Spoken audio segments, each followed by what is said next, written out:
Es un placer para nosotros, para la familia Coloplast, tenernos en el día de hoy. Muchas gracias por tomarse su tiempo. Como siempre, y si hay algún despistado, que es la primera vez que se suma, les pedimos que por favor mantengan durante todo el evento tanto la cámara como el micrófono en mute. Y si tienen algún tipo de consulta, pueden utilizar el chat para escribir, y al finalizar la ronda, al finalizar la explicación de Joel, armamos una mesa redonda donde intercambiamos los puntos. Como siempre, disfruten el contenido. ¿Qué hemos visto y qué vamos a ver hoy? La idea del curso de expertos que lanzamos allá por mediados de julio era poder encarar a nuestro paciente de una manera holística, abordando diferentes temas, no enfocarnos solo en el producto, sino todo lo que involucra tener el acceso y el cuidado a los pacientes y cómo ayudamos entre todos los países de la TAM, y también tuvimos presencia europea, a elevar esos estándares en la calidad de vida de nuestros pacientes. Creo que hoy terminamos con un tema muy pertinente y que nos está afectando a todos, y sobre todo en Latinoamérica, donde la cuarentena ha sido súper extensiva, súper larga, y que todavía no sabemos cuándo va a terminar. Entonces me parece que viene muy al caso. Hoy vamos a terminar con manejo del duelo en tiempos de COVID-19. Yo les quería agradecer personalmente a todos los que nos acompañaron durante este mes y medio. Fue para nosotros un verdadero placer. Es la primera vez que hacemos un curso de expertos tan extenso y 100% de manera digital y con todo Latinoamérica conectado. O sea que eso, la verdad, para nosotros fue muchísimo trabajo y estamos muy contentos de haberlo realizado. Espero y esperamos que hayan cumplido sus expectativas. Obviamente, como siempre, los invitamos a escribirnos, a sugerirnos mejoras, propuestas o todo lo que se ocurra. Vamos a estar encantados de escucharlos. Como siempre, les presentamos Coloplast en la región. Coloplast es una empresa global de Dinamarca con presencia en más de 50 países, pero ¿qué es pertinente para nuestro trabajo? Bueno, Latinoamérica, Colombia tenemos a Carlos y a su equipo, en Argentina Camila y su equipo, en Uruguay Patricia, Mabel, Perú Olga y Daniel, en Chile Claudia, también está Carlos con Tania y su equipo también, Costa Rica Gustavo y equipo, y México Carlos Ángel y Jorge Martínez. Como siempre, vamos a estar encantados de poder ayudarlos, encantados de poder escucharlos. Nosotros lo que nos sobran son ganas de mejorar, de elevar los estándares de salud, así que para eso estamos. No los aburro más. Muchísimas gracias, Joel. Bienvenidos al capítulo número 6, al último capítulo del curso de expertos en ostomías. Espero que hayan disfrutado todo el contenido y que sobre todo le podamos sacar jugo al temario de hoy. Como siempre, nos encuentran en nuestro canal de YouTube, nos encuentran como Coloplast Rola, así que los invitamos a ser parte de esta familia y a seguir mejorando. Joel, bienvenido, el escenario es suyo. Muchas gracias. Gracias, Jean-Pierre. ¿Me escuchas perfecto? ¿Me escuchan bien? Perfecto, te escuchamos. Listo, entonces, nada, voy a pedirte que me cedas los controles para... Ahí está. Se ve bien, ¿verdad? Vamos a maximizar esto. Perfecto. ¿Se ve Se bien? ve perfecto, perfecto. Muy bien. Bueno, nada, muchísimas gracias por la invitación, gracias a la empresa Coloplast, gracias Jean-Pierre, gracias Olga por esta bonita invitación para poder trabajar esta tarde lo que es la atención al duelo. Mi nombre es Joel Inga, yo soy psicólogo oncólogo, soy psicoterapeuta y tengo una especialidad en el manejo de pacientes terminales. Aquí en Perú trabajamos mucho en la asistencia en cuidados paliativos y nos hacemos cargo de la última etapa de vida de una persona. Pues, ¿qué es lo que está pasando actualmente? Bueno, todos sabemos lo que está pasando. Este tema del COVID-19 y la forma de cómo los latinoamericanos nos estamos comportando no está permitiendo que podamos manejar de manera adecuada la situación. Vamos a nombrar algunas cifras. Por ejemplo, aquí en Perú ya llevamos más de 500.000 de personas que han dado positivo al COVID y tenemos más de 26.000 personas que han fallecido a raíz del COVID. Eso es lo que está pasando aquí en Perú y vemos cómo se están dando, cómo se da el comportamiento en las diferentes regiones de Latinoamérica. Pues aquí tenemos que tener bastante claro lo siguiente. El latinoamericano tiene una forma muy peculiar de ser. Somos únicos en muchas características, pero nuestro comportamiento también no está jugando a favor para poder manejar la pandemia. En el caso de Perú, Perú es un país muy heterogéneo, demasiado heterogéneo, que hace que algunas regiones del país estén bien controladas la situación del COVID y en otras regiones simple y sencillamente se está desbordando. Pero a pesar de eso, el gobierno, y creo que todos los gobiernos de Latinoamérica están haciendo su mayor esfuerzo y su mejor esfuerzo para ponerle un freno a esta situación y esperar que salga la vacuna y sobre todo modificar comportamientos de riesgo. Pero lo que vamos a hacer el día de hoy es, para los profesionales de la salud, es cómo asistimos a un paciente en esta etapa de terminalidad, cómo asistimos a manejar su proceso de preduelo los familiares y en el caso del duelo a las personas que quedan con vida. ¿Vale? Entonces, el tópico de hoy vamos a trabajar lo siguiente. Una mirada hacia la enfermedad avanzada. A ver, entendamos lo siguiente. Antiguamente decíamos que para hablar de terminalidad el paciente tenía que cumplir tres factores importantes. Una, que el tiempo de vida sea menor a 6 meses, la otra, que tenga falla multisistémica y la tercera es que no tenga ninguna respuesta a ningún tipo de tratamiento. ¿Vale? Entonces, en función de eso, nosotros determinábamos que esta es una enfermedad avanzada, que es un paciente en situación de terminalidad y teníamos que manejar la asistencia paliativista.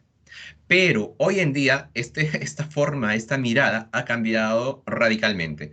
¿Por qué? Porque si un paciente se infecta con COVID y tiene las enfermedades colaterales y simplemente su sistema inmunológico no es el más adecuado, pues este paciente se contagia, en 7 días me hace los síntomas y en 7 días está intubado y en 7 días siguientes ha fallecido. Es decir, son muertes muy fuertes, muy bruscas, muy inmediatas. Eso hace que los protocolos que todos los hospitales del país están llevando a cabo, y también sé que los hospitales de los diferentes países desarrollan protocolos para asistir a estos, tienen que adaptarse y adaptarse y adaptarse constantemente. Una de las cosas que ayer hablaba en una conferencia era que el papel, aquí en Perú decimos el papel aguanta todo. En el papel podemos decir, el primer paso para hacer una intervención es esto, el segundo paso es esto, el tercer paso es esto. Pues nada de esto funciona si es que no logras adaptar el protocolo que tú tienes a una situación específica. Es diferente la asistencia de un paciente en situación de terminalidad en una clínica particular o en un hospital del Estado. Es diferente la forma como tú asistes cuando se trata de un niño o un adolescente que va a fallecer a una persona mayor. Significa que constantemente tenemos que adaptar los protocolos. Entonces, tener una enfermedad avanzada significa que tengo que saber aceptar esta situación. Y esta situación es bastante complicada para el ser humano. El ser humano muchas veces no acepta la situación de terminalidad. Y obvio, si yo no acepto la situación de terminalidad, no voy a saber cómo conducir esta situación. Los profesionales de la salud tenemos que trabajar para enseñar, para educar al paciente y a los familiares en esta atmósfera de cómo debemos de manejar la situación, porque nuestro propósito es simple y sencillamente aliviar el sufrimiento. La situación actual del COVID nos está demostrando que no estamos teniendo un comportamiento adecuado para manejar. Los fallecimientos ahora se están dando muy rápidos, en gran medida y en gran volumen. Y eso hace que las familias no estén preparadas para manejar el proceso de duelo y eso hace también que los profesionales de la salud tampoco sepan cómo manejar su proceso de duelo, porque no solamente fallece el paciente, sino fallece un colega de las diferentes especialidades. Entonces, tener una mirada global, es decir, ver al paciente, ver a los familiares y ver al equipo de salud, hace que podamos manejar de manera íntegra lo que es el proceso de duelo. No podemos hablar del proceso de duelo si hacemos fracciones, es decir, yo solamente voy a trabajar proceso de duelo hacia el paciente o hacia los familiares o hacia el equipo. No, tiene que ser de manera integral, ¿vale? Entonces, eso es lo que vamos a hacer esta tarde. Con toda confianza, todas las preguntas que ustedes quieran, ahí las voy a estar respondiendo. Ah. Cuando hablamos de que el dolor de los familiares ya está presente, es porque el familiar tiene que reconocer que su paciente ya llegó al final de sus días. Cuando nosotros intervenimos a un paciente, lo estabilizamos en emergencia, luego pasa a hospitalización y de todas maneras va a tener que ser intubado, va a pasar a la unidad de cuidados intensivos. El 80% de los pacientes que ingresen a las unidades de cuidados intensivos, la probabilidad es que no salgan con vida. Existe un 20% de que sí lo pueden hacer y se pueden recuperar, pero el 80% está indicando que no van a salir. ¿Qué significa esto? Significa que los familiares, desde el momento que se despiden de su familiar, que es llevado a la unidad de cuidados intensivos, ellos ya no tienen ningún tipo de contacto con este paciente. Definitivamente ningún tipo de contacto. Entonces, en ellos está la idea, ¿qué hago ahora? ¿Cómo me conduzco estoy esperando afuera de las unidades, afuera del hospital, estoy esperando afuera de la clínica o estoy simple y sencillamente rezando, rezando para que ocurra un milagro. Los familiares están viviendo en este momento su proceso de preduelo porque tienen la idea concreta que es muy probable que no vaya a salir el paciente, pero tienen una situación real de lo que ven día a día, que no están saliendo muchos de ellos. Pero dentro de ellos guardan una esperanza, que es el hecho de que ocurra un milagro. Entonces existen estas dos variables, esta dicotomía cognitiva. Por una parte sé que es muy probable que mi paciente o mi familiar fallezca, y por otra parte guardo la esperanza de que esto no suceda. Esta ambivalencia cognitiva hace que el familiar constantemente se esté desgastando emocionalmente.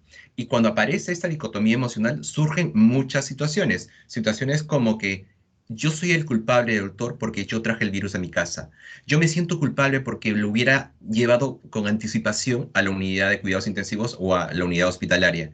Yo soy culpable porque no me di cuenta de los síntomas. Es decir, muchos de los familiares están asumiendo la culpabilidad del proceso de fallecimiento de su familiar.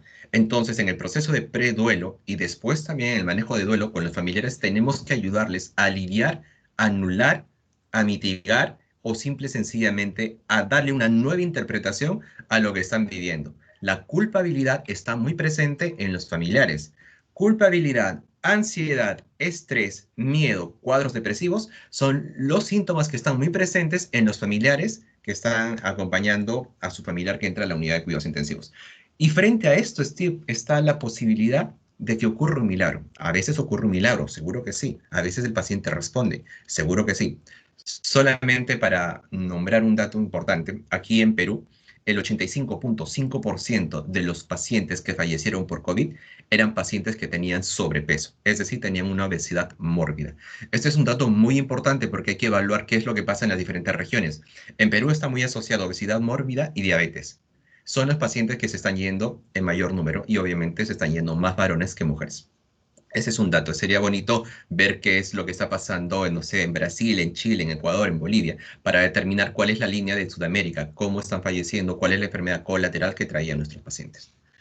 Bien, frente a esta situación, lo que tenemos que hacer es asistir a los familiares.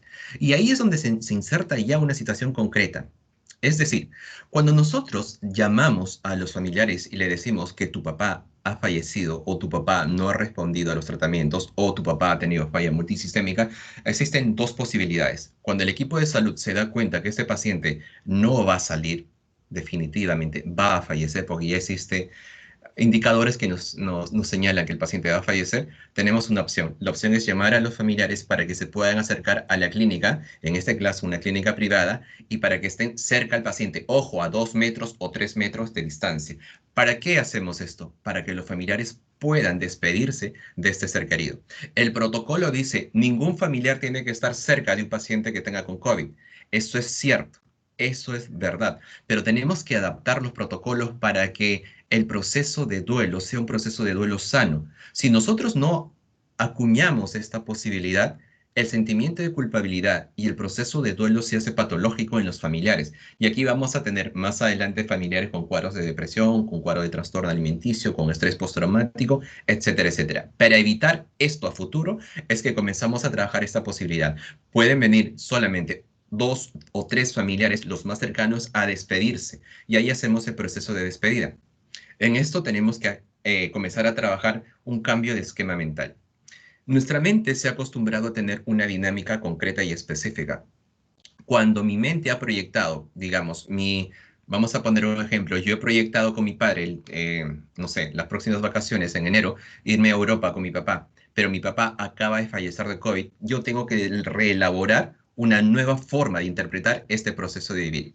Tengo que aprender a vivir sin su presencia. Implica que tengo que redefinir mi mirada hacia el futuro y sostener mi sentir en el presente. Esto significa que yo tengo que cambiar mi esquema mental hacia el futuro, pero tengo que sostener mi emocionalidad en el presente. Y eso hace necesario la asistencia de los especialistas en salud mental para el manejo de los familiares. Es muy doloroso asistir hoy en día a estos familiares porque la carga emocional es bastante fuerte. Es totalmente diferente cuando trabajamos con pacientes oncológicos, tengo una especialidad en oncología y tenemos muertes anunciadas. Sabemos que es un paciente que tiene un cáncer específico, hace metástasis, se está complicando, existe recurrencia de la enfermedad, es un paciente terminal, es un paciente paliativo, le estamos dando morfina, estamos siguiendo un camino. Es decir, y en todo ese proceso se va preparando a los familiares. Esto es totalmente diferente. Aquí no existe un camino específico, porque un paciente puede entrar y a las 48 horas te hace una insuficiencia cardiorrespiratoria y fallece, o te lo hace a las 72 horas o te lo hace a las 2 horas. En este caso tenemos que actuar de manera inmediata. Por eso es importante sostener a los familiares. Hay que cambiar los esquemas mentales hacia el futuro con el paciente.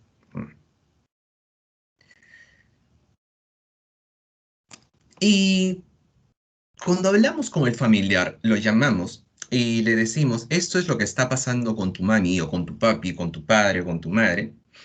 Entonces, ellos tienen que tomar la decisión.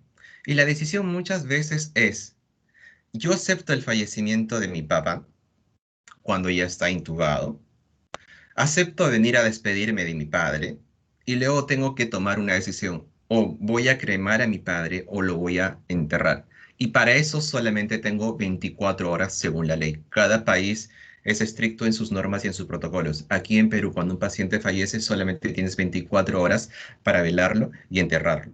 Entonces tengo que tomar una decisión.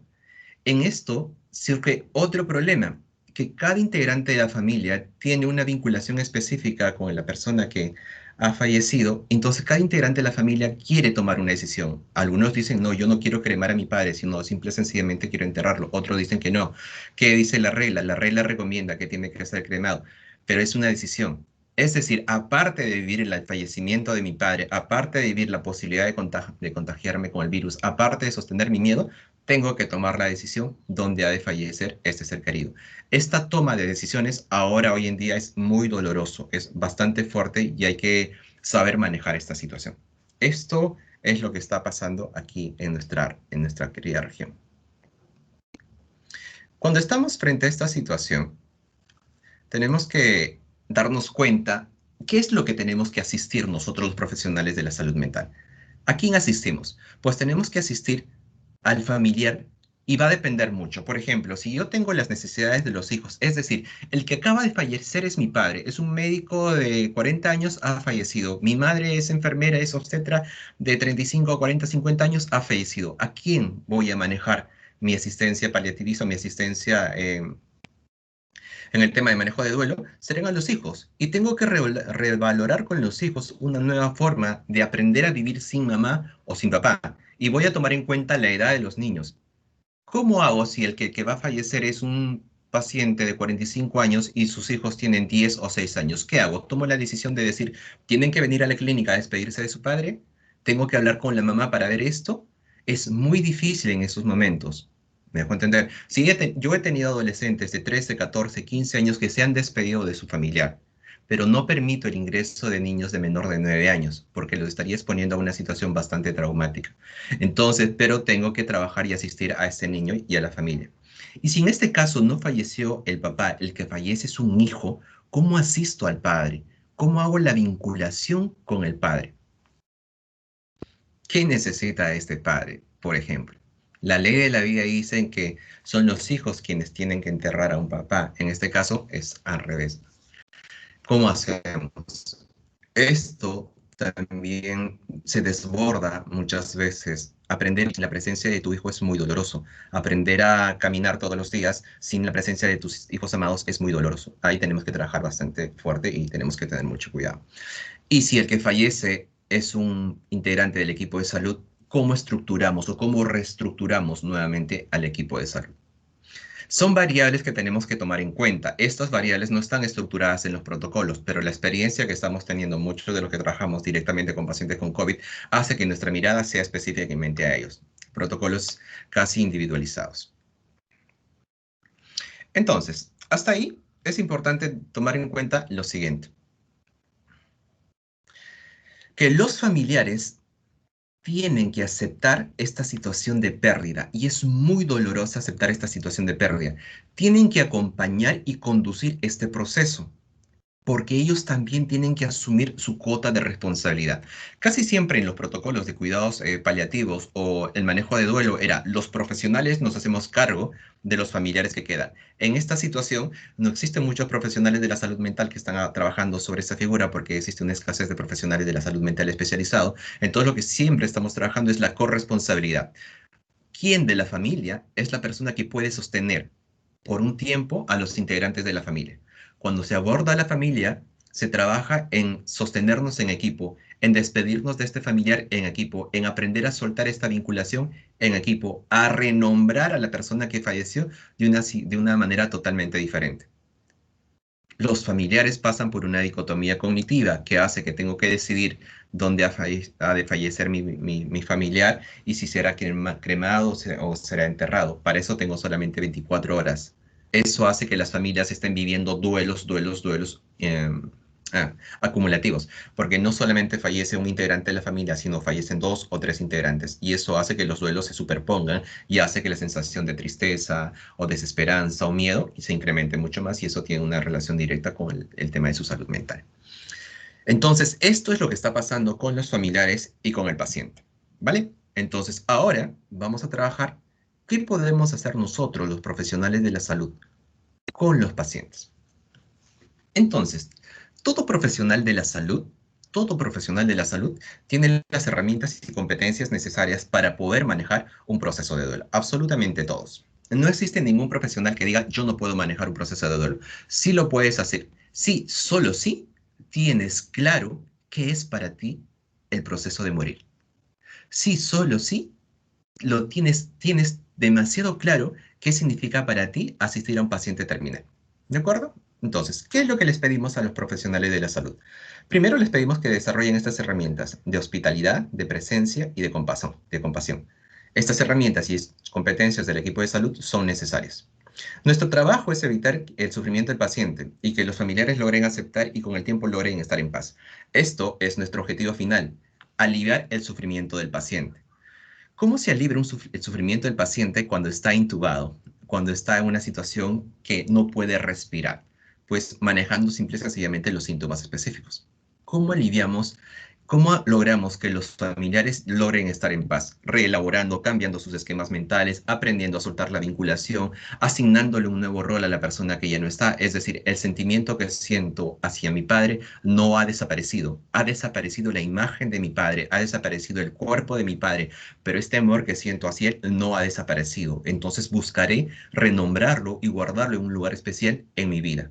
Pero para yo lograr hacer eso, tengo que soltar esta vinculación. Muchas veces las dependencias emocionales, muchas veces las codependencias hacen que sea difícil esta situación. Y obvio, si un familiar está con mucho sentimiento de culpabilidad por no haberle llevado a tiempo a la unidad de salud, porque yo fui un profesional de la salud y cuando regresé a casa yo me contagié y contagié a mis familiares, o fui al supermercado y me contagié y llegué a casa y los contagié. Es decir, si yo no trabajo el sentimiento de culpabilidad y de ansiedad de los familiares, es bastante difícil superar este proceso de duelo. Por eso es importante trabajar eso para que con el tiempo los familiares logren estar en paz. A ver, vamos a desarrollar cada uno de ellos. Los profesionales de la salud tenemos herramientas psicoterapéuticas y eso es, tengo que aprender a conectar con el paciente, tengo que estar presente con el paciente, tengo que acompañarlo y si no sé acompañar al paciente en una situación de terminalidad, voy a aprender en este proceso y tengo que cerrar este ciclo, es decir, tengo que aprender a despedirme del paciente. Ojo, chicos, chicas, no nos ocupamos de la muerte del paciente, sino nos ocupamos de su vida, ya que la muerte solamente es un momento, es un instante. Nos hacemos cargo de su proceso de vida hasta el último momento. ¿De acuerdo? Sea un paciente en estado de conciencia o sea un paciente en estado de inconsciencia. Recordemos que lo último que pierde un paciente es su capacidad auditiva. Por eso la comunicación verbal es necesaria y constante en los pacientes que están intubados. Aprender a conectar con el paciente, estar presente, aprender a acompañarlo y cerrar este ciclo serán tus herramientas psicoterapéuticas que te ayudarán a manejar este proceso de duelo como profesional de la salud hacia un paciente. ¿Qué significa conectar con un paciente? Pues conectar con un paciente es aprender a desarrollar una mirada. Recuerden ustedes que los pacientes lo único que están viendo es a una persona totalmente con los equipos de EPP totalmente cubierto, pero nuestros ojos siguen siendo las áreas de comunicación o los canales de comunicación. Entonces tienes que desarrollar una mirada contemplativa. ¿Cómo desarrollo, doctor, una mirada contemplativa? Todas las que son mamás. ¿Cómo miran a sus hijos? ¿Cuál es tu mirada hacia tus hijos? Cuando estás enamorada, ¿cómo es tu mirada hacia tu pareja, hacia tu esposo o hacia tu esposa? Cuando te conectas con los animalitos, los gatitos, los perritos, ¿cómo es tu mirada? Cuando te quedas un momento en silencio meditando, ¿cómo es tu mirada? ¿Cómo es tu mirada? Tienes que desarrollar una mirada contemplativa, no una mirada de juzgamiento, no una mirada de pena, no una mirada de miedo, no una mirada distante, no una mirada vacía, sino una mirada contemplativa. ¿Cómo tiene que estar tu estado emocional? Tiene que ser un estado emocional ecuánime, sereno, calmado. ¿Cómo tiene que estar tu mente? Tu mente tiene que estar enfocado en ese paciente en ese momento. No puedes celebrar ninguna situación de juicio y eso nos está costando mucho a los profesionales de la salud. Les digo por qué. Porque ya todos los profesionales de la salud sabemos que las camas UCI están totalmente copadas. Y cuando llega un paciente tenemos que hacer una valoración. Si me llega un paciente con obesidad mórbida, diabético, hipertenso, de 60, 70 años y me llega en ese mismo momento un joven de 30 años sin ninguna esta enfermedad colateral, ¿qué es lo que voy a elegir como profesional de la salud? ¿A quién voy a salvar?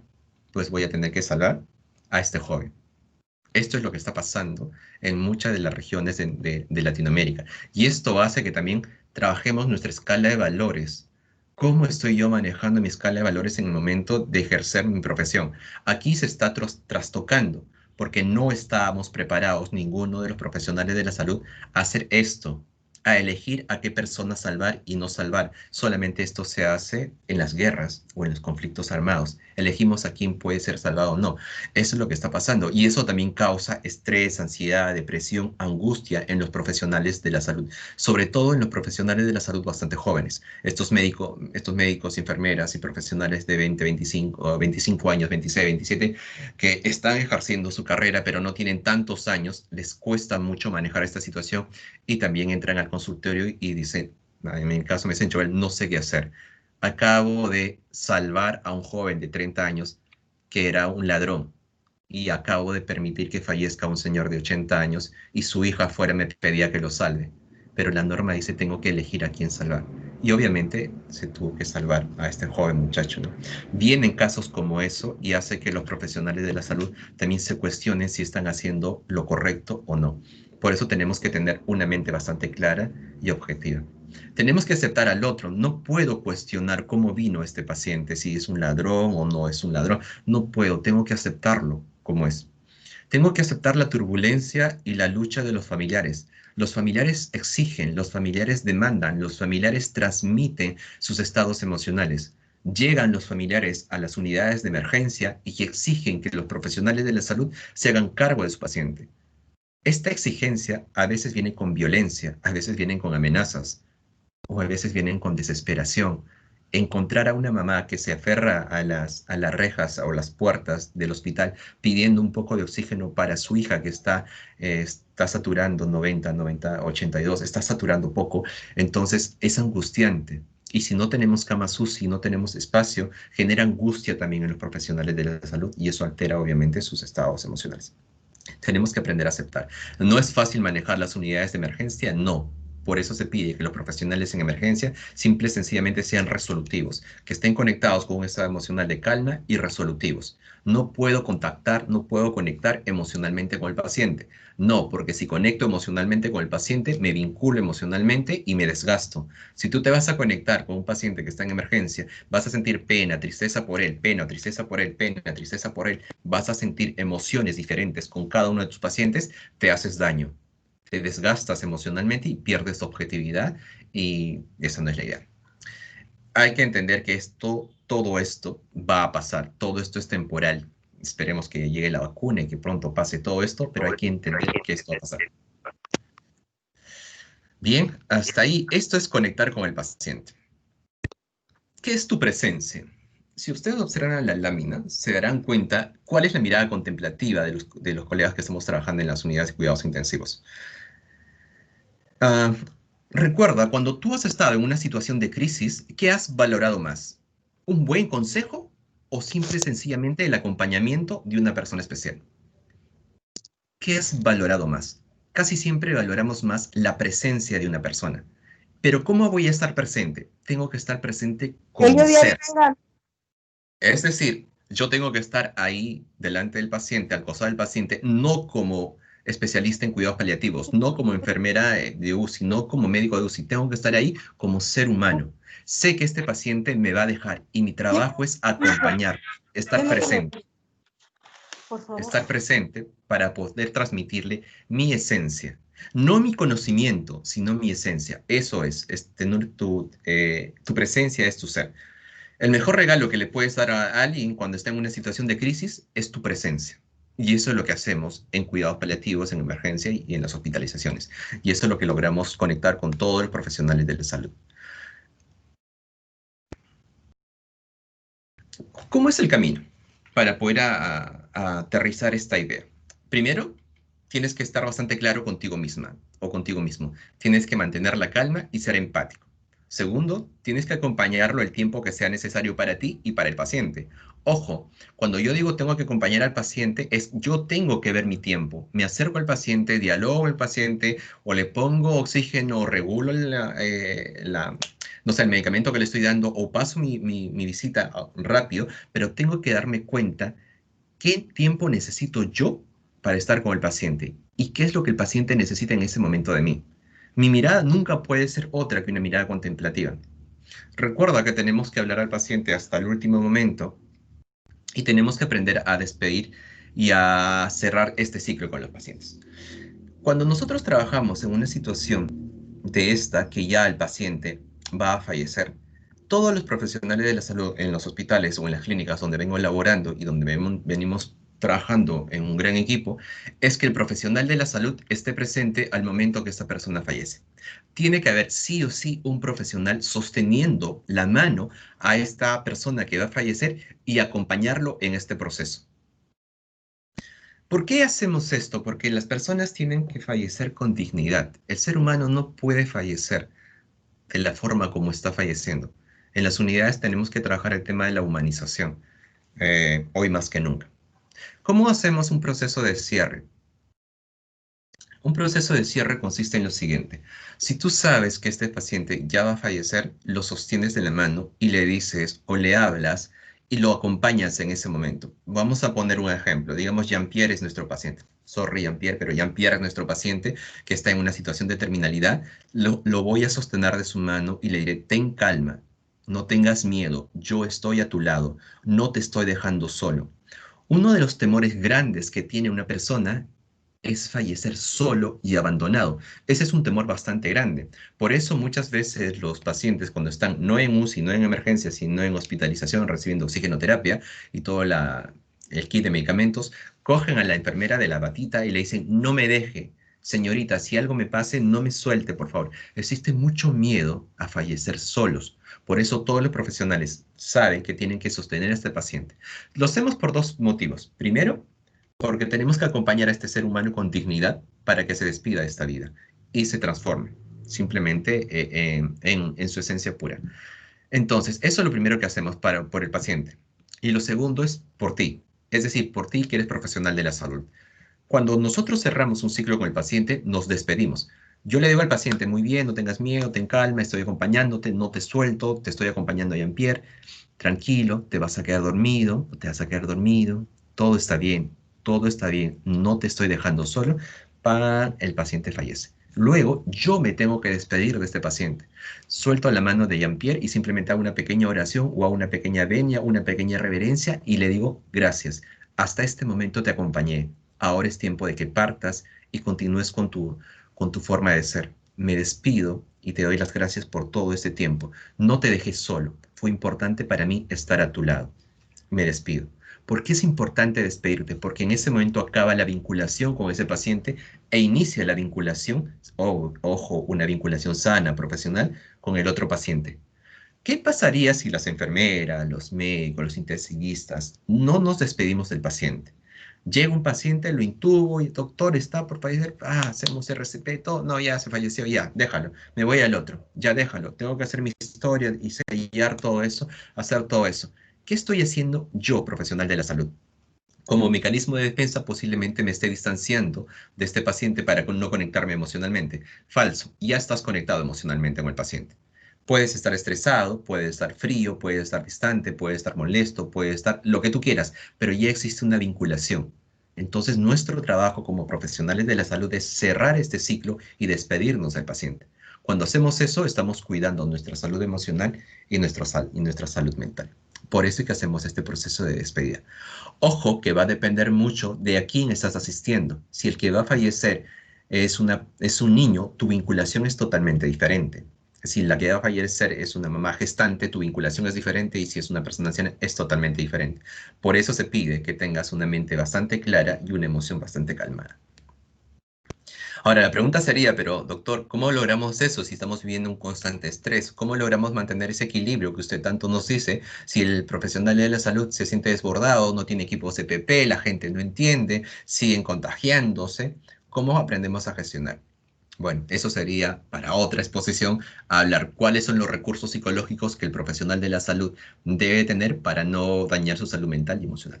Eso ya en otro momento. Pero ojo, es importante formarnos también, es importante trabajar sobre tu inteligencia emocional. ¿Cómo me acompaño y me despido? Primero, acompañar es parte inherente de nuestro trabajo. Siempre estamos acompañando al paciente, no es nada nuevo para nosotros. Pero lo tengo que acompañar desde mi yo adulto. Desde mi yo adulto significa desde esta parte serena, desde esta parte calmada, desde esta parte que interpreta que la muerte es simplemente a consecuencia de la vida. Todos vamos a fallecer en algún momento. Lo que no queremos es sufrir cuando fallezcamos o no tener dolor. Casi todos dicen, yo quiero fallecer durmiendo en mi camita. Sí, esto es bastante romántico porque en la realidad no necesariamente es así. Pero tenemos que acompañarlo de nuestro yo adulto. Tenemos que acompañar desde tu integridad, no solamente desde tu capacidad profesional, sino desde tu calidad como ser humano. Hay que despedirnos de manera consciente, hay que expresar lo que deseamos decir, hay que darnos permiso para soltar y continuar.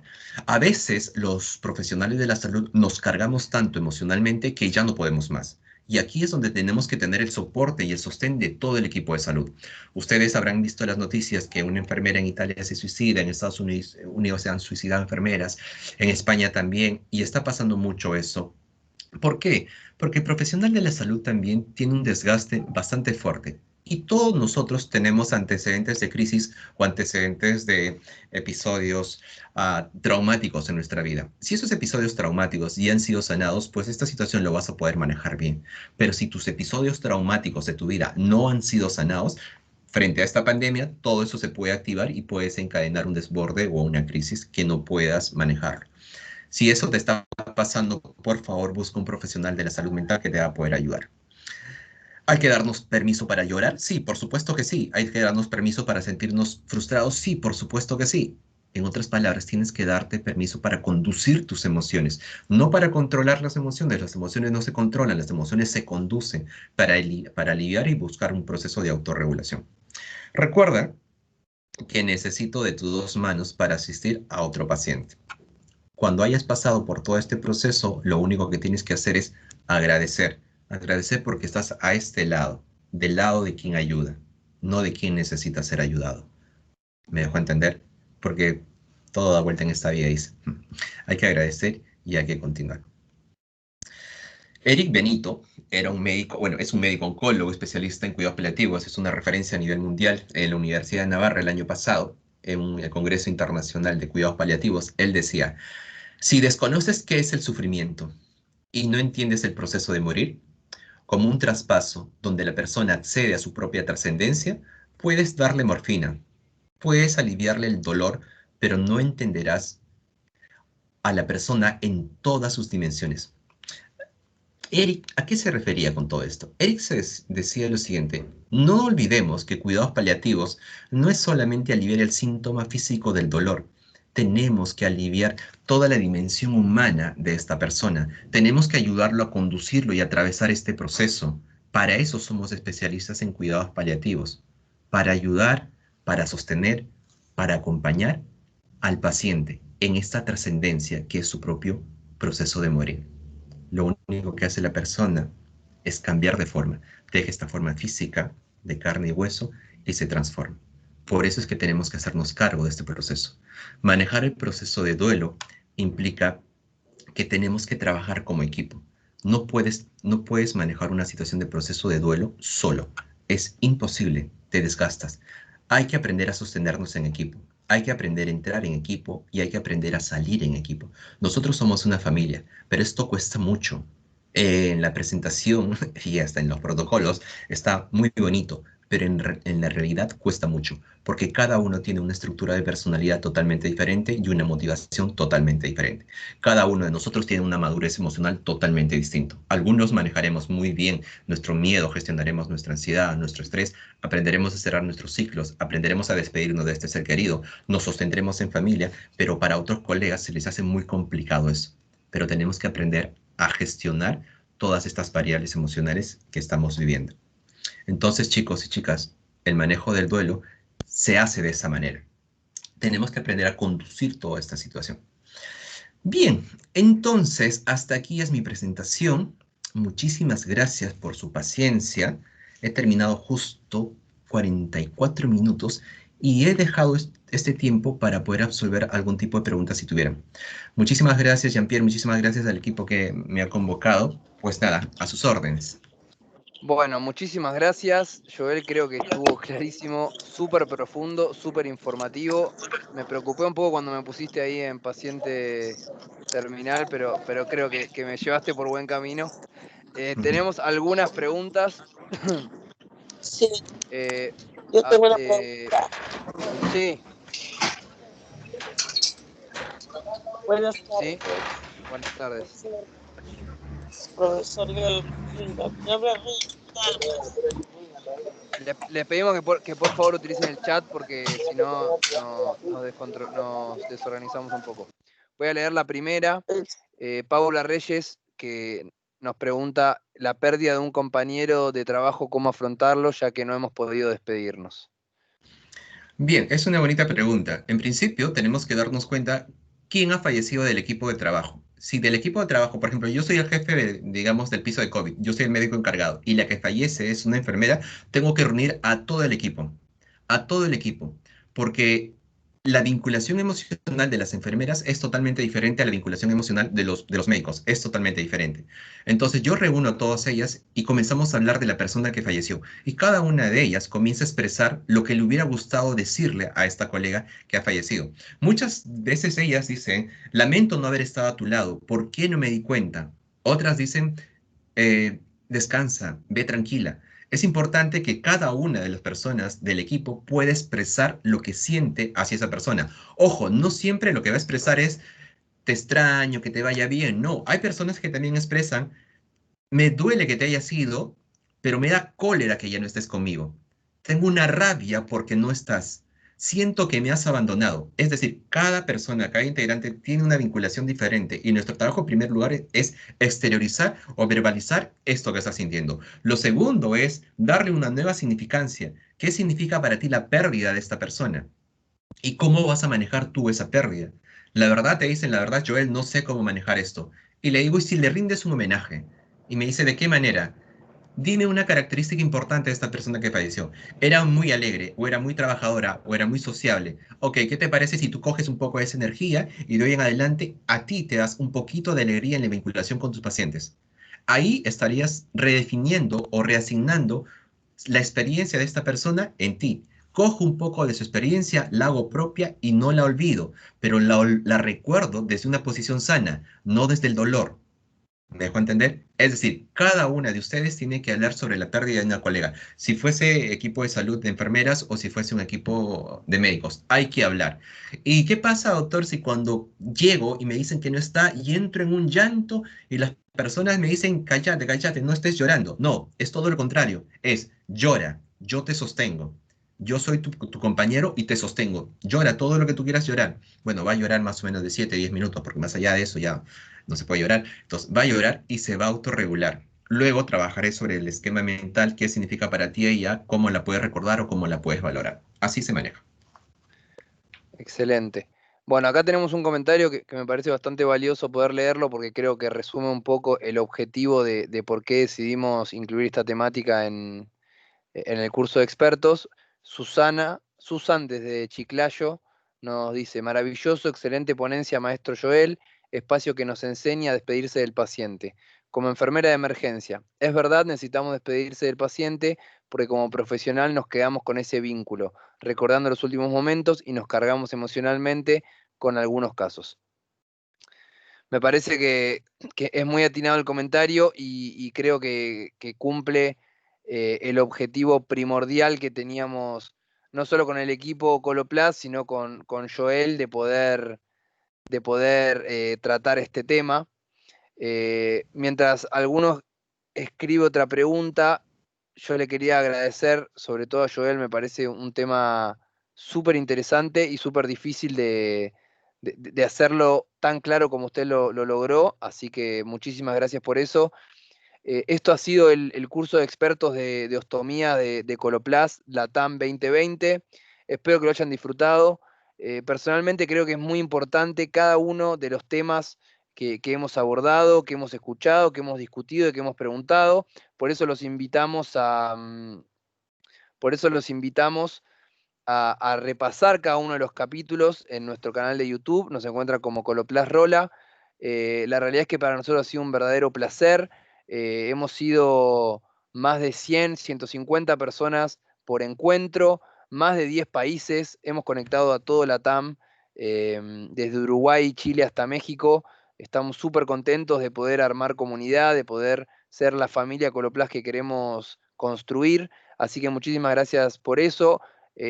Quiero permitirme 2 segundos para agradecer obviamente a Roger también por poder hacer posible el curso, y a Coloplast obviamente, porque a ver, el objetivo primordial de este curso es darles un servicio a ustedes y que ustedes se sientan contentos con lo que como empresa les podemos dar. Así que nada, muchísimas gracias a todos. Creo que no hay ninguna pregunta. Si alguno quiere aprovechar, por favor utilicemos el chat. Aprovechemos la sabiduría que tiene el maestro Joel para... Jean-Pierre. Muchas gracias, Joel. Muchas Sí, gracias, señor. Joel, Jean-Pierre y a todo el equipo. Edgardo, por favor. Sí, vos es que no puedo, no sé por qué no puedo chatear, no me aparece. Quería solamente saludar a Joel, impecable. La verdad que, como vos decís, es muy difícil resumir como él lo resumió. Es algo muy, muy, muy difícil, así que impecable. Impecable todo el curso, la verdad. Vos sabés muy bien que estás ahí, no me perdí ni un minuto del curso. La verdad que me llevo muchas, muchas cosas y quería agradecerlo yo también haberme dejado participar, ¿sí? Así que nada, un abrazo para todos, chicos. Muchísimas gracias y un cariño. Nosotros estamos más cerca, Edgardo, pero un cariño muy grande. Acá tenemos una nueva pregunta de Susan. Nos pregunta, tuve amigos que su papá ingresó a emergencia, a los 3 días lo llamaron por teléfono, que su papá fallecido a las 5 a.m., el hospital simplemente les comunicó cómo ayudar a esta familia. Bien, esto es lo que hacemos todos los días. Algunos familiares pueden acercarse, a otros familiares, créanme, que les comunican después de 2 o 3 días. ¿Cómo ayudar? Primero, identificar qué es lo que estoy sintiendo hacia la muerte de mi padre. Si solamente siento pena, siento dolor, estoy bastante triste, ok, esto es lo que se espera, esto es normal. Simplemente acompañar en su dolor. ¿Qué es lo que pido que por favor no hagan?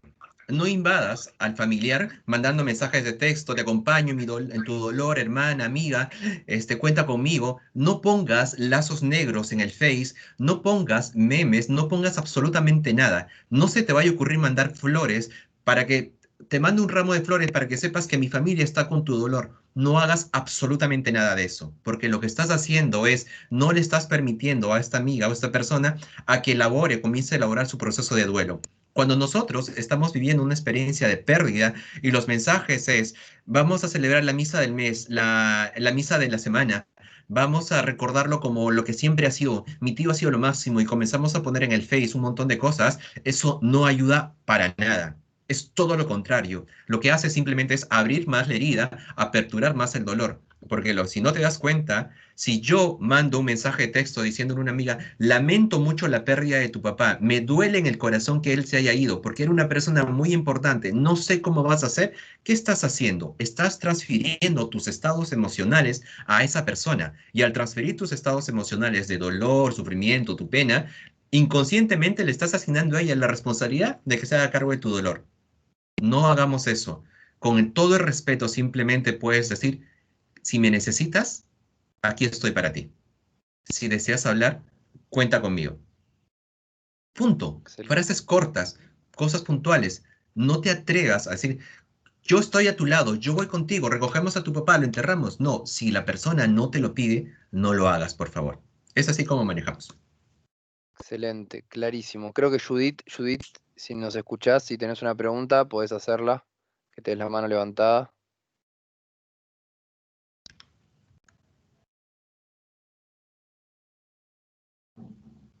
A ver si escribió. Bueno, Judith. Perfecto. Bueno, Telma dice, excelente ponencia, muchas gracias, saludos de Guatemala. Y Susan, a quien le acabamos de contestar, felicitaciones, excelente curso. Bueno, creo que no hay ninguna pregunta más. Muchísimas gracias a todos, muchísimas gracias Joel, creo que estuvo clarísimo, de verdad mi mayor admiración, no solo por la capacidad oratoria, sino por tratar un tema tan delicado, tan difícil, pero tan necesario para todos los profesionales de la salud, y más cuando tratan a pacientes crónicos, ¿no? Que es un poco lo que nos involucra a todos. Creo que es muy importante aprender cómo lidiar, cómo tratar y cómo manejar estas situaciones que vivimos más frecuentemente de lo que nos gustaría, ¿no? Por eso es muy importante todo lo que hemos escuchado hoy. Así que sin más, muchísimas gracias a todos, buenas tardes y desde la familia Coloplast les mandamos un fuerte cariño y un saludo muy grande. Seguimos en contacto. Jean-Pierre, Gracias a Dios.